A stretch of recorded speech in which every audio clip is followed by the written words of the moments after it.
Salut à tous, j'espère que vous allez bien. Le mercato a officiellement ouvert et ce qui sort dans la presse du côté du Bayern Munich, ça m'inquiète énormément. Alors dans cette vidéo, on va revoir tout ce qui s'est passé depuis la fin de la saison, voir quelles seraient les meilleures options pour le Bayern Munich. On y va, c'est parti. Pour commencer, on va vite fait passer la saison en revue.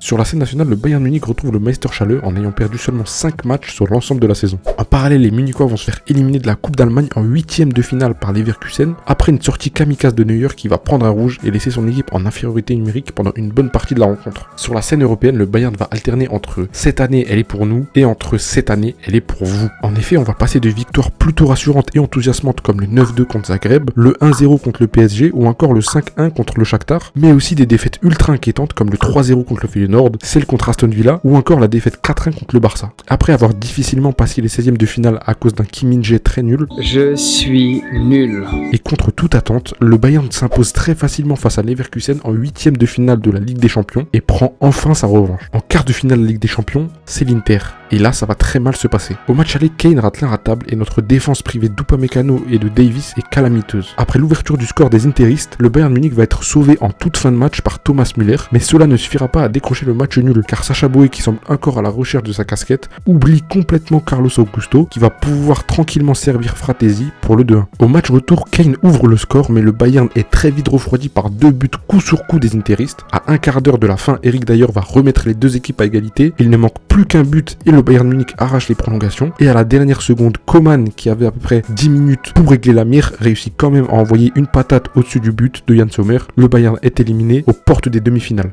Donc sur la saison 2024-2025, le Bayern réussit à remporter un seul trophée, celui du championnat. Étant donné des blessures en fin de saison de 4 éléments absolument essentiels pour le Bayern Munich, soit Neuer, Upamecano, Musiala ou encore Davis, vous vous rendez bien compte que la Ligue des Champions semblait absolument impossible à aller chercher. Et au vu du scénario contre Leverkusen en pokal, la saison semble même plutôt réussie. Si on fait le bilan du Bayern depuis la victoire et le triplé en 2021, Munich c'est un seul dernier carré de Ligue des Champions, plus une seule victoire en pokal et même un championnat perdu en 2024. La saison 2025-2026 doit donc être une réussite sur tous les plans. Toutes les erreurs réalisées par Vincent Kompany lors de cette saison lui ont été pardonnées parce que c'est sa première saison avec le Bayern, c'est encore un jeune entraîneur et surtout on sait que c'était pas du tout le premier choix du Bayern munichois. Mais l'année prochaine, c'est pas pareil. Leverkusen a été décimé avec les départs de Florian Wirtz, de Frimpong et de Xabi Alonso, donc Kompany n'a pas vraiment le droit à l'erreur en championnat, ni même en Coupe d'Allemagne. En Europe, le Bayern doit finir au minimum dans le dernier carré pour satisfaire, sans quoi ce sera forcément considéré comme un échec. Je vous ai dit que Kompany avait fait des erreurs la saison dernière qui lui ont été pardonnées, mais en même temps, Vincent Kompany a aussi montré de très belles choses, et donc il n'aura plus d'excuses cette saison, c'est sa deuxième, et dans un club du calibre du Bayern, on sait que tout va très vite, il doit alors réussir cette année, même si encore une fois, cette saison peut déjà être perçue comme une réussite.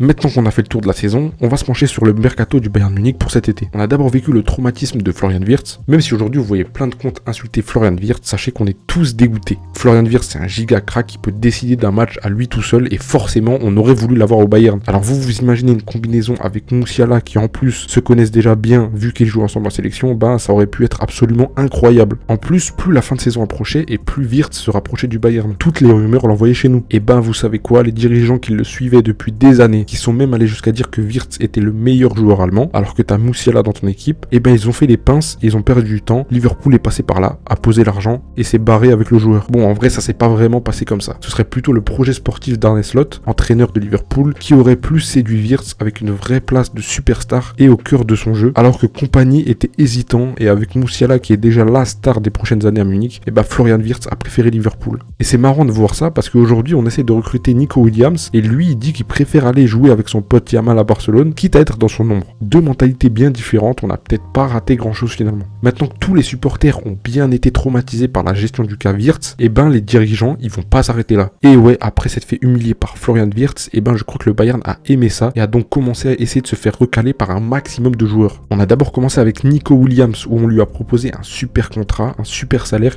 et une place de titulaire à gauche. Il a ensuite rencontré les dirigeants du Barça qui lui ont proposé une négociation bancale avec Bilbao, un salaire presque 2 fois moins important qu'il toucherait au Bayern et une place de titulaire plus ou moins discutable à gauche. Et vous savez quoi, Nico Williams, il a choisi le Barça. Ensuite, on a foncé sur Bradley Barcola. Mais lui, il est bien à Paris, il veut pas partir, mais il ose pas le dire. Alors il envoie ses agents pour dire à Max Eberl, arrête d'harceler mon joueur. Mais ça a pas arrêté le gros Eberl qui lui a continué d'harceler Bradley Barcola, ce qui a contraint Luis Enrique et même Nasser El Khelaifi de demander au Bayern d'arrêter d'être des gros forceurs parce que Bradley ne partira pas du club cet été. À l'heure actuelle, la seule piste un peu cool qui resterait au Bayern Munich pour le poste d'ailier gauche, ce serait Raphaël Leao. Apparemment même Leao serait d'accord pour rejoindre la Bavière, mais nouveau problème, Milan ne serait pas chaud à l'idée de perdre leur meilleur joueur et encore moins pour moins de 100 millions. On se retrouve donc en fin juin avec une seule piste crédible de classe mondiale à gauche, Raphaël Leao, joueur bourré de talent, mais qui reste quand même un joueur assez inconstant. Je vais même pas vous parler des rumeurs Baino Gittens ou Mitoma parce que ça va me donner des envies de suicide. Donc voilà la situation actuelle sur le côté gauche du Bayern Munich. Pour l'instant, c'est très inquiétant et on verra comment ça évolue et je vous en ferai sûrement même une vidéo.